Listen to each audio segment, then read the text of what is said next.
If you let me out, I will eat hearts of men, women, and children. That's what Nico Jenkins told prison officials. But they let him out anyway, 10 years early. And within 20 days, 4 people were dead. Nico Jenkins grew up surrounded by crime in Omaha, Nebraska. One of 6 kids. Violence was normal. He was just 4 years old when he cleaned blood off the floor. By 7, he brought a weapon to school. By 11, he joined a gang. And by 17, he was sentenced to 14 years in prison for 2 carjackings. But prison didn't stop him. Inside, Nico got worse. He assaulted inmates and guards. He added 5 more years to his sentence. He spent 60% of his time in solitary confinement. He claimed he heard voices, dark, violent voices. Specifically, he believed the Egyptian god Apophis was telling him to kill.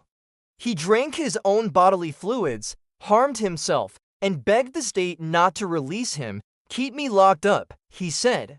"If you let me out, people will die." But in 2013, despite all warnings, the state released him early. 10 days later, Nico, helped by his sister and cousin, lured 2 men out of a bar. He shot both of them in the head. 8 days after that, he killed his own friend, Curtis Bradford, just hours after they were photographed partying together. 2 days later, he shot a mother of 3, Andrea Kruger, during a carjacking at a McDonald's drive-thru. In 20 days, Nico Jenkins killed 4 people, and he said he had warned them all along. He was arrested shortly after for an unrelated crime, but ballistics connected him to the murders. During interrogation, his story kept changing. He blamed his family. He blamed Apophis. Then he blamed the system itself for letting him out when he begged to stay. While awaiting trial, he mutilated himself. He filed a $24 million lawsuit against Nebraska, saying it was the state's fault for letting a killer walk free.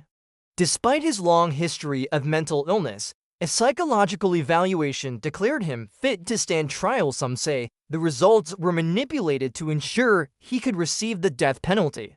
In court, Nico insisted on representing himself. He shouted in tongues. He ranted about Egyptian gods. And in 2017, he was sentenced to for death penalties and for 130 years in prison.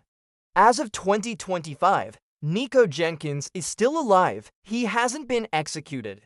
But just last month, he begged the court again, this time, to finally end his life. What do you think? Should he have ever been released? And what does this case say about our justice system?